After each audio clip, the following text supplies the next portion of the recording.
I had him open. You got the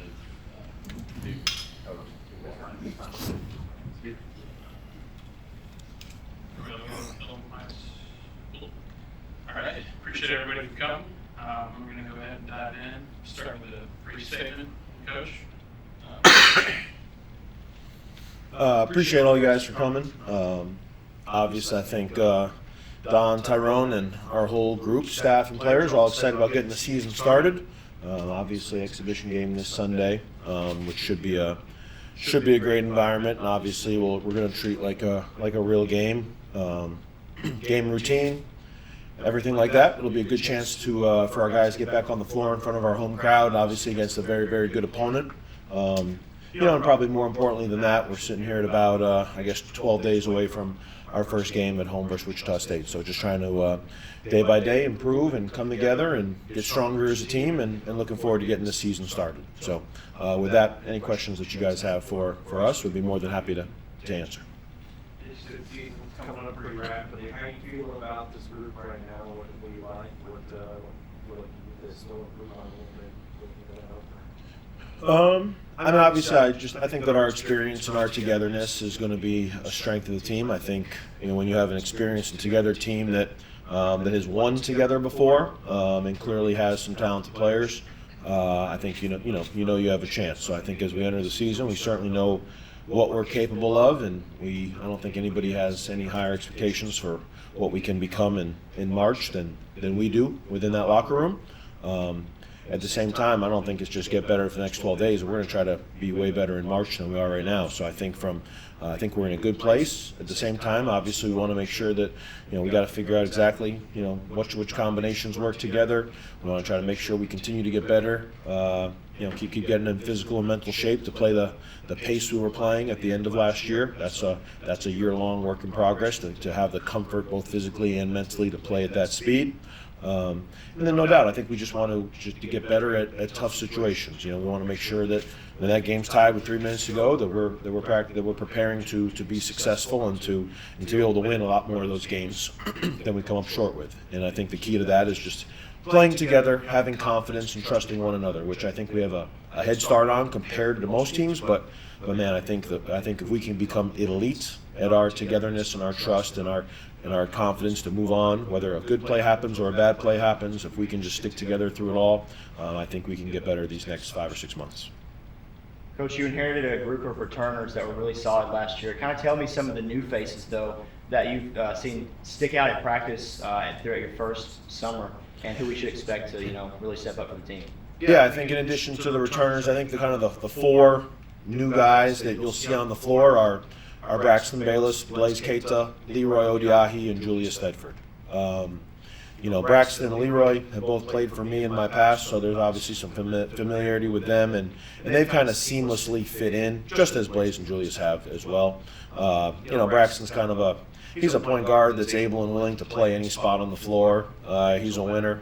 Obviously led a Division I team in scoring last year, so he's certainly not trying to shortchange his talent. He's had a lot of success and is a very good player, but certainly a winning, team-oriented guy. Leroy is a 6'11" front court player that's certainly on the defensive end of the floor, makes an impact with his defense and rebounding.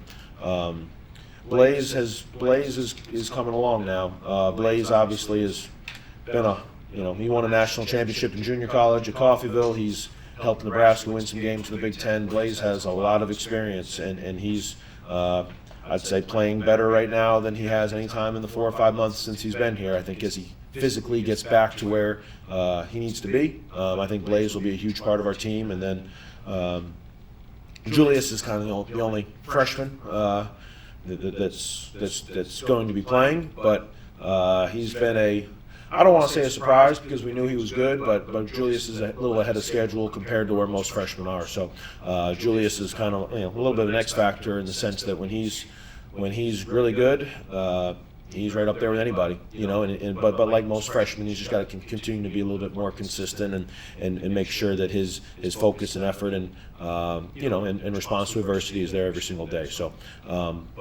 But we think Julius has a very, very bright future here at WKU. So Braxton, Leroy, Blaze, and Julius will be the 4 new guys that you'll see on the court.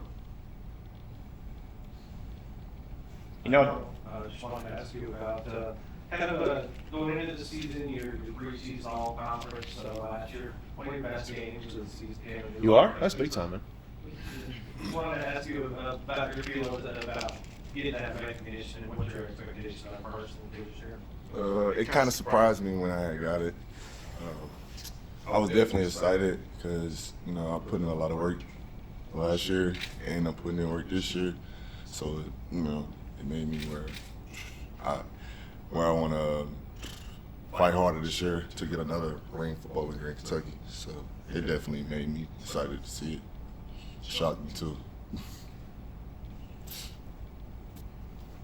Don, for you, your second year back here after a really solid first year. Talk about your decision to stay after a very solid year last year and what you're expecting on the floor this season.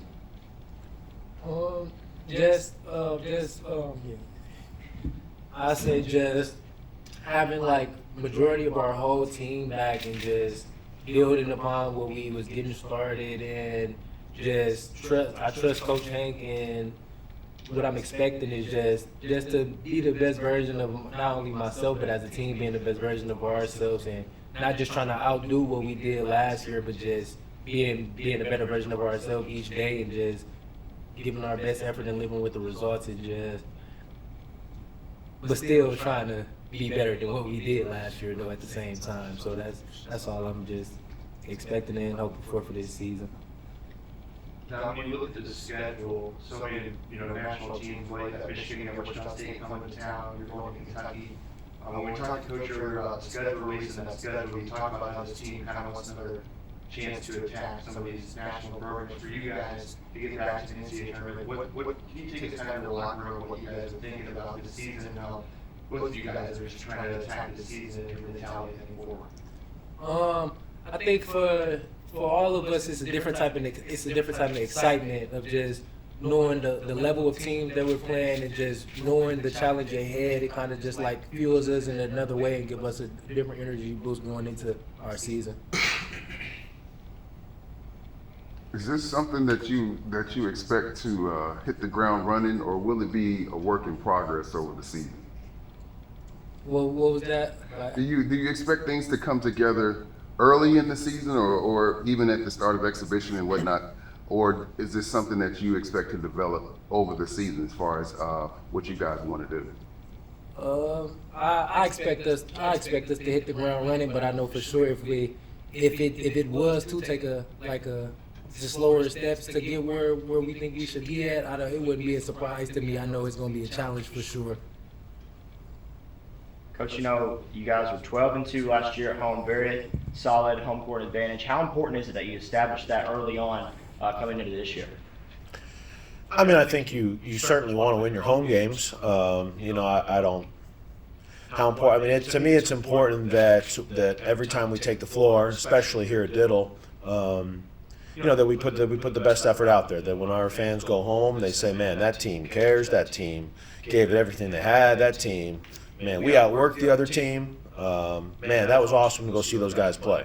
I think kind of as Don said, I mean, we're planning to have good results here at the beginning, but you never know how it'll go. I think it's no matter. I mean, again, if we have a great environment versus Wichita State, and last year when we played them, we didn't shoot the ball very good. So also we actually played a pretty good game, but didn't shoot the ball very well. So if somehow that happens, you bounce back. So again, I don't, whether it's a must win or how, I don't exactly know that. But man, it's important that we stick together and we give, our effort is there and our attitude is there and our togetherness is there, and we put on a show in front of our fans that they're proud of, and that we do. We're never going to lose because of lack of effort or selfishness or because we don't care or because we didn't bounce back. No, we're always going to bring that fight to the floor, and I think that's what you can control. I mean, you can't control every little part about basketball. So no doubt, I think we're preparing ourselves to be ready to go on November 4th. That is, hey, we're aware that that's kind of a deadline, and that because there's a game that day. On November 5th, we're going to be 1-0 or 0-1. So we want to be as prepared as possible for the first time we take the floor to succeed. I mean, that is the goal here. I mean, we're trying to win. So we're going to do everything that we can to do that.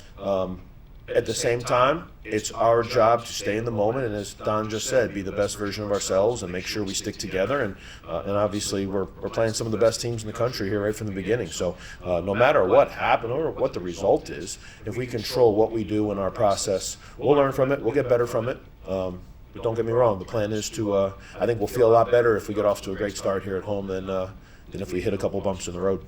All right, just looking at that schedule too, other than the Grand Canyon game, you guys are going to be, I think, you had 3 hours of home all the way through late December.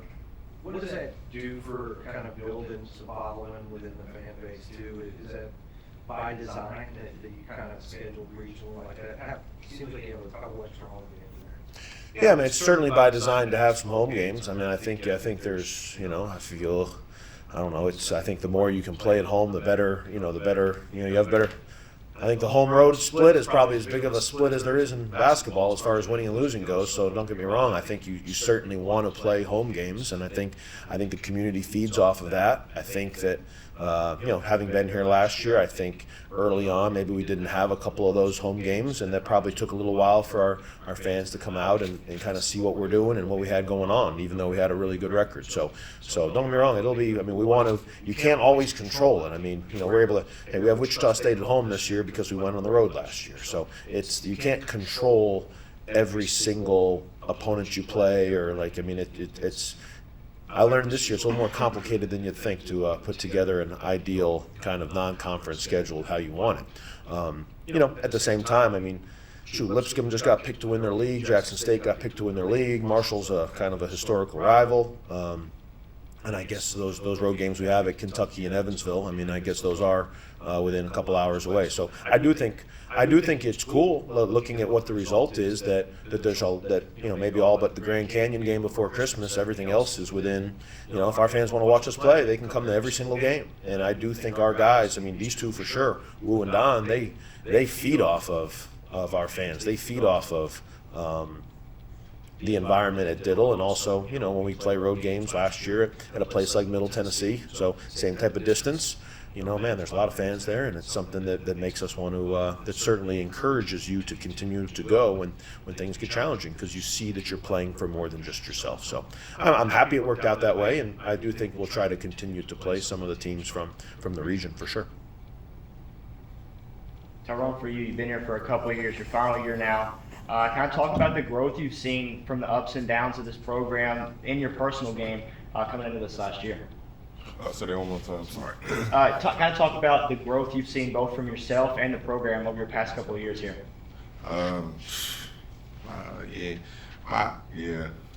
For my first year, it was kind of rough because I was learning the game, but the years coming when we got Lutz, I was trying to transfer, leave out, but he told me to stay, make me a better player, bring in players that can help around us. The growth, it was a tough road, of the growth. Man, I'm sorry, I'm kind of nervous.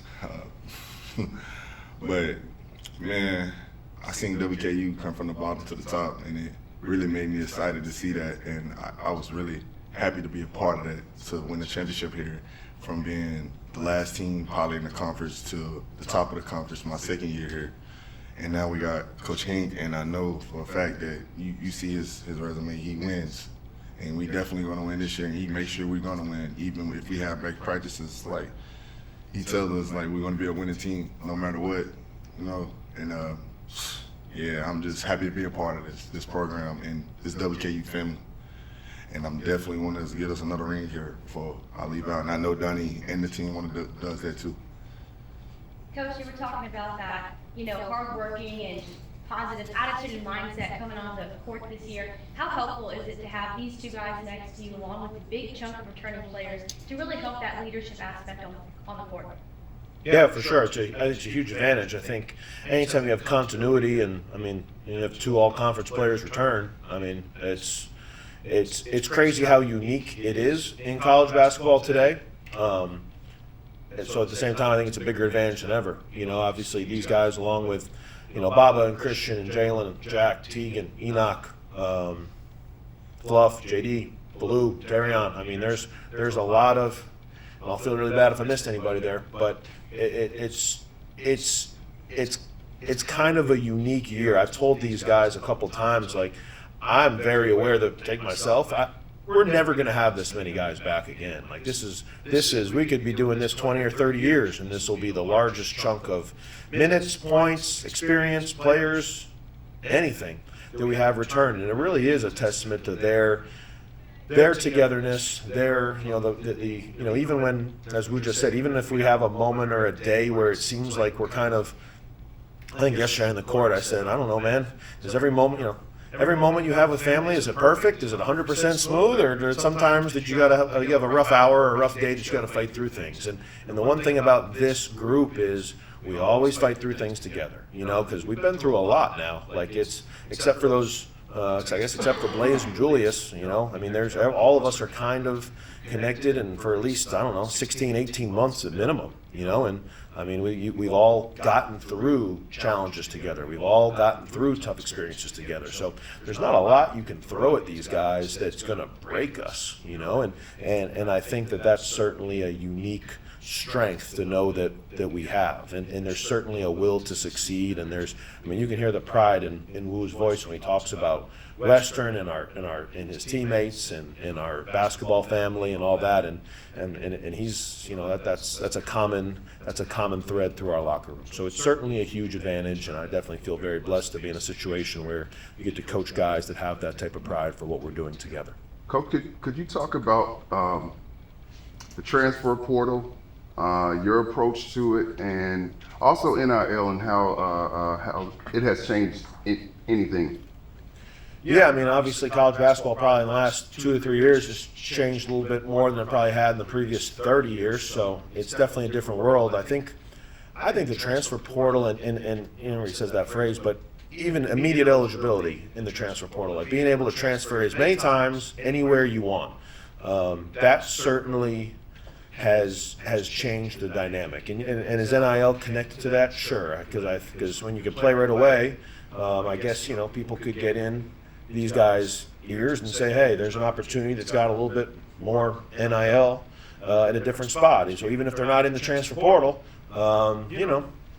there's ways to get the message across. So I think it's really just the immediate eligibility in the transfer portal that you can just go anywhere as many times as you want to.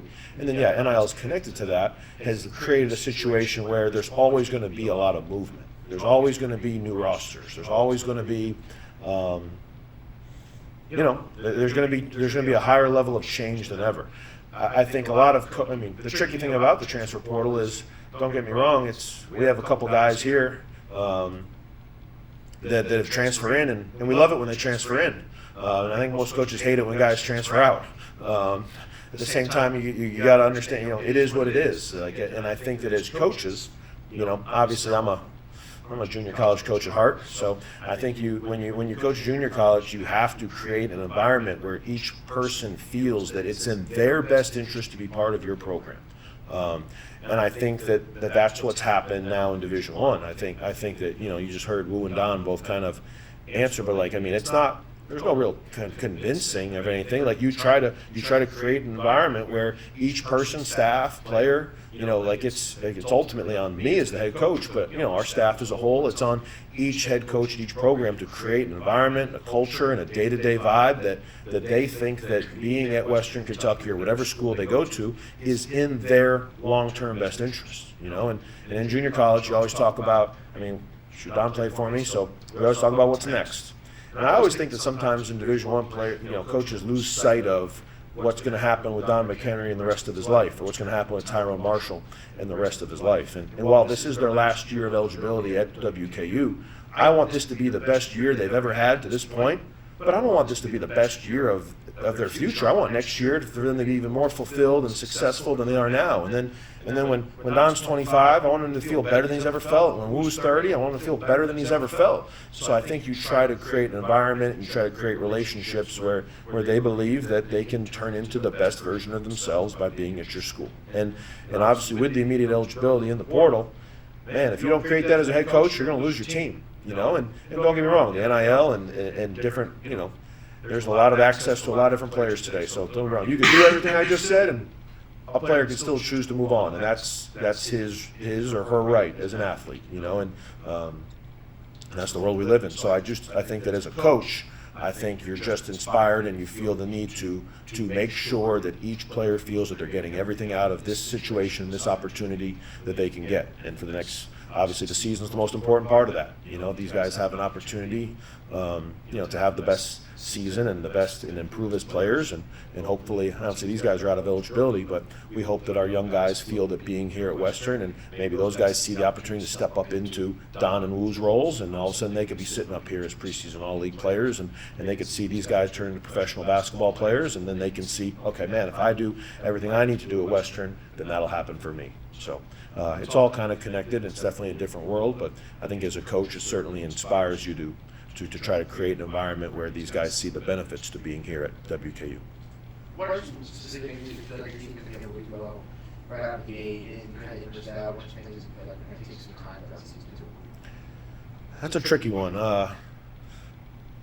When you scrimmage against each other in practice, on every play, when the offense scores, you don't know if it's good offense or bad defense, and when the defense gets a stop, you don't know if it's bad offense or good defense. So I think we're going to be able to score the ball. We're going to continue to play at a fast pace, and we have good depth. So, kind of similar to what a year ago, I think we can wear some people down with our speed and our depth. I think we can stay fresh, and obviously we have long, talented athletes that can score. So we're going to try to kind of increase the possessions in a game and try to put ourselves in position to make people a little bit uncomfortable. I do think when the game slows down, we've got to be able to get stops and rebounds, and we've got to be able to score in the half court. So a lot of the stuff that we're working at improving is when we fail at speeding the game up, and when the game does slow down, we got to be able to be on the same page and execute to score on offense. And if we're up by one and there's 45 seconds to go, man, we got to get a stop and a rebound. And that situation happens throughout the game. So just when the game gets a little bit slower, I think we have to continue to improve as a basketball team. Just looking at that roster makeup too, as far as the scoring goes, it certainly looks like just proven scorers kind of lean heavily toward guards. Guys you brought in, Blaze, and Blaze scored some in junior college too, where he's always been kind of the defensive guy. Where are you going to get the rush there? Obviously, Tyrone and Bobbas can score some too, but otherwise, do you see kind of another Rodney Howard emerging? I have a lot of confidence in Blaze and Baba and Tyrone and Enoch to score the basketball. So I guess I think that Rodney was a great player, somebody you can certainly throw the ball to in his best spots. But I guess I would agree that Leroy's a little bit more of a defensive player. But between Blaze, Baba, Wu, and Enoch, I think there's certainly spots that we can throw them the ball in their sweet spot. And I think all four of those guys have the ability to score 15 or 20 points on any given night. Coach, you talked a little bit just about how kind of unprecedented this season is with you taking over as the head coach, but what some people don't realize is you have guys on this team that have been with you through all walks of life. I mean, you have Don, who was with you at the JUCO level, came here with you from that level, saw you as an assistant coach, now the head coach. Tyrone, obviously, having you as an assistant last year. Other guys you bring in, having connections to in the past. How does it all kind of jumble together, as well as the guys who haven't been coached under you until now?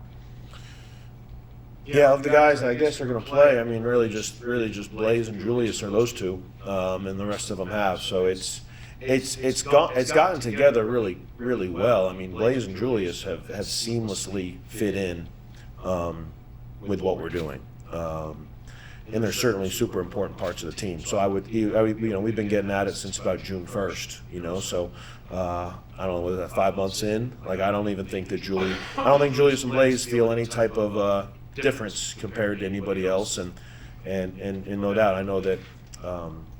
I don't know. Shoot, it's once you go through a season, especially a successful season together, whether that's 1 or 2 or 3 or I guess 4 years in a couple of their cases, everybody's part of that. So yeah, it's definitely it's the experience together, but it's the successful experience together.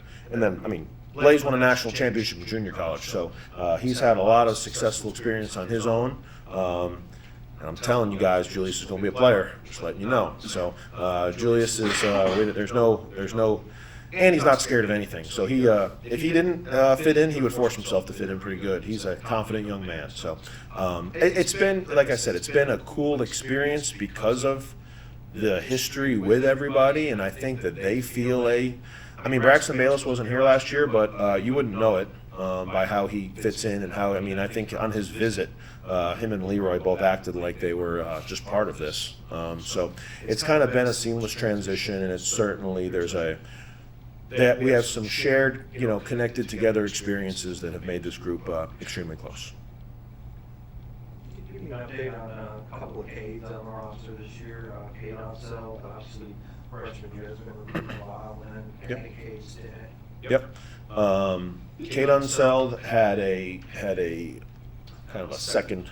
He had a knee injury that lingered all throughout last year, and Cade was in June and July was trying his best to play, and just seemed like there was something a little bit off. So Cade had a procedure on his knee done in July.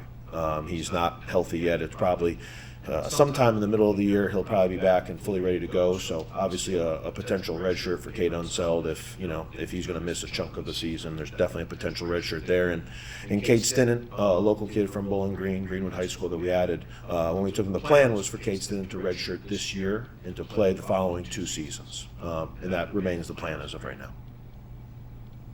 Another player that came here last year, we didn't see the injury, Terry Hurts. How's he been developing, and where do you see him playing in the next few seasons? I guess I'll add Terrion to that too. The plan as of right now is for Terrion to redshirt the year as well. Terrion had a second knee operation in April, so his rehab last year did not get all the way back healthy from the knee surgery that he had after his injury at Corpus Christi. Terrion had a second knee operation in April, and his rehab has been going fantastic since then. Obviously, it's probably about a 7 to 9 month recovery from that. We're about 6 months in. He's working out. He's getting there. We're not going to play anybody that's not fully healthy. We'll do what's in everybody's best interest. So if he's still probably a month or 2 away. We do have 4 senior guards on this team. I think it would be a tough situation after 2 years for him sitting out to just throw him into the fire. And we certainly want to do what's in Terrion's best interest. So the way it's looking right now, Terrion's probably most likely going to redshirt the year as well. And he still will have 1 year of eligibility. What's Falou's status? Falou's going to redshirt this year as well. Yep, Falou. I'm going to give you the same answer to Terrion. Falou had a second knee operation as well. So Falou is rehabbing. Him going to physical therapy every single day. Obviously, Falou is a special talent and a special kid. He's such an upbeat person, and there ain't many 6'11" dudes that can shoot that ball like Falou can. Cade, Terrion, and Falou all add positivity, and they all add energy, and they're all a super important part of our group in what we do. So the plan for all 4 of those guys is to redshirt this season. What about Tegan? Tegan's rehabbing. Tegan had a hip procedure in May. Tegan's status is a little more up in the air. Tegan is rehabbing every single day to get back on that floor. He will not be playing versus UAB this Sunday. That'll probably be a day by day, week by week here in the next 2 to 3 weeks to get Tegan back on the floor. How do you approach your starting 5, and have you already put that together? I have not put it together.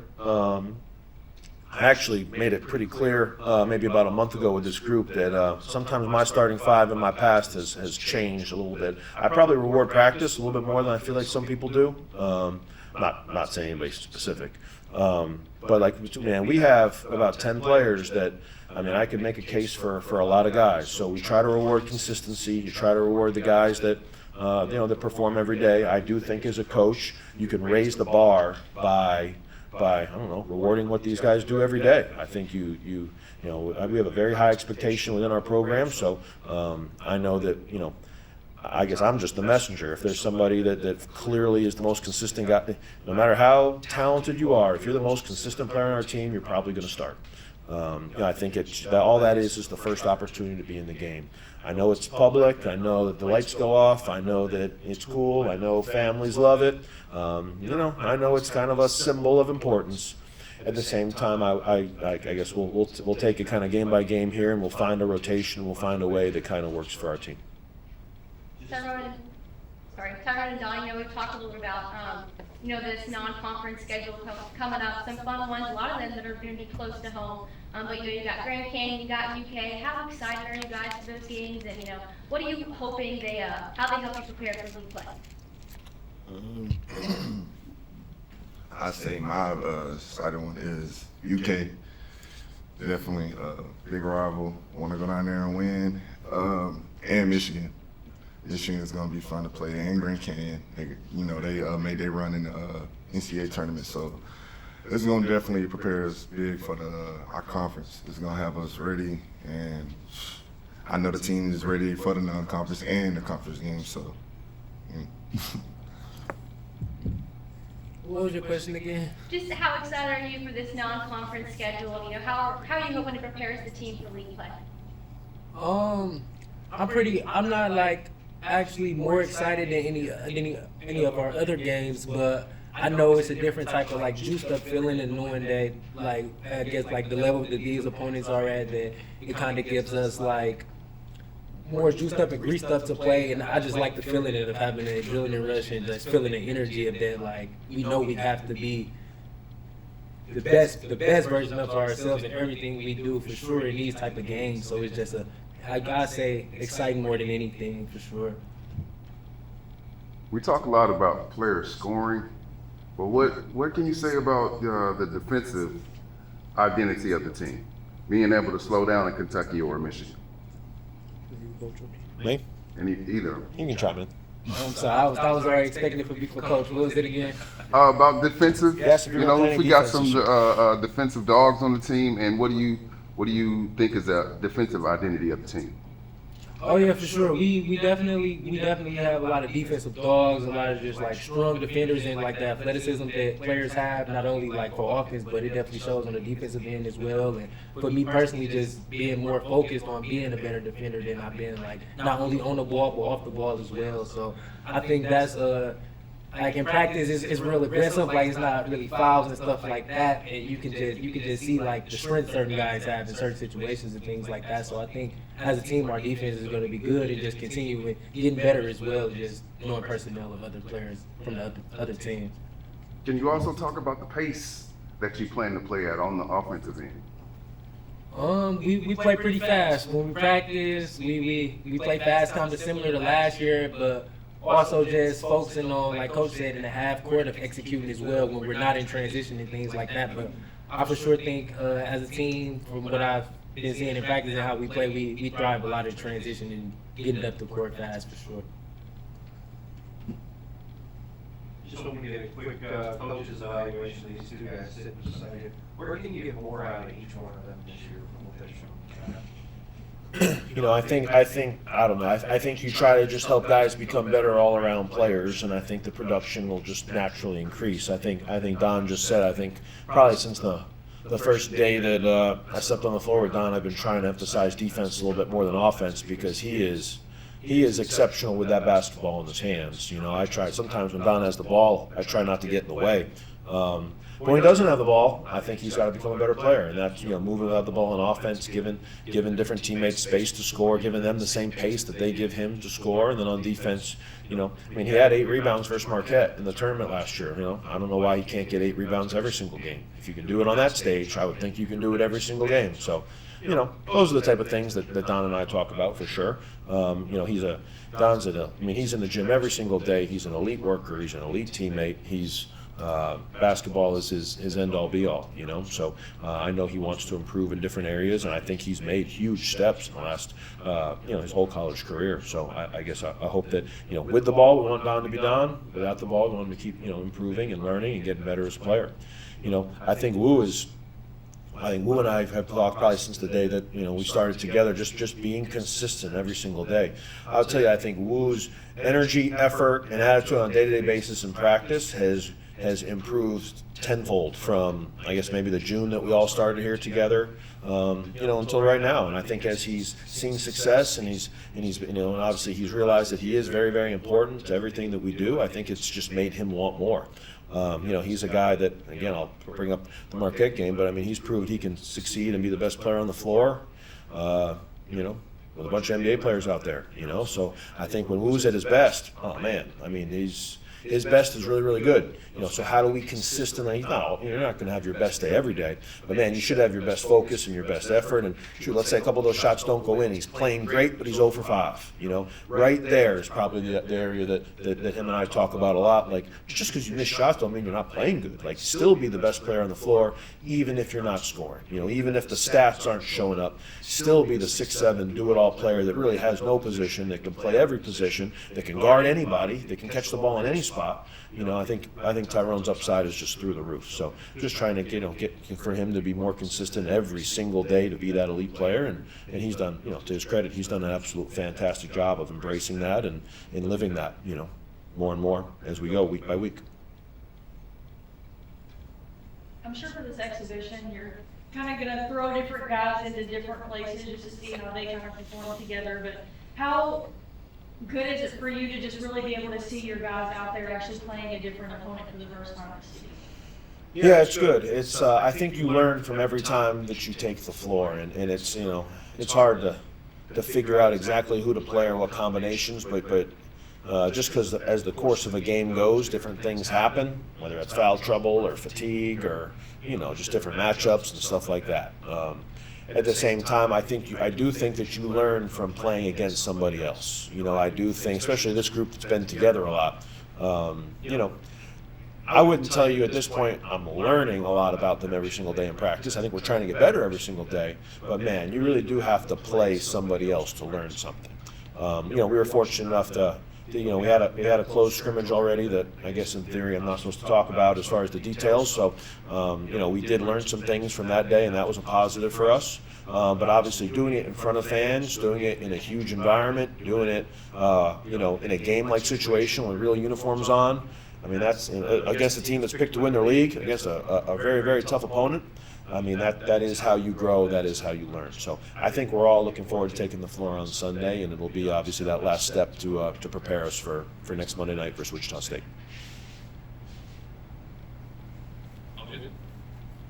Cool. Appreciate y'all. Thank you guys very much. We're going to have an open practice today at 2:30 for any of you that want to come. So make sure you get that message. Appreciate y'all.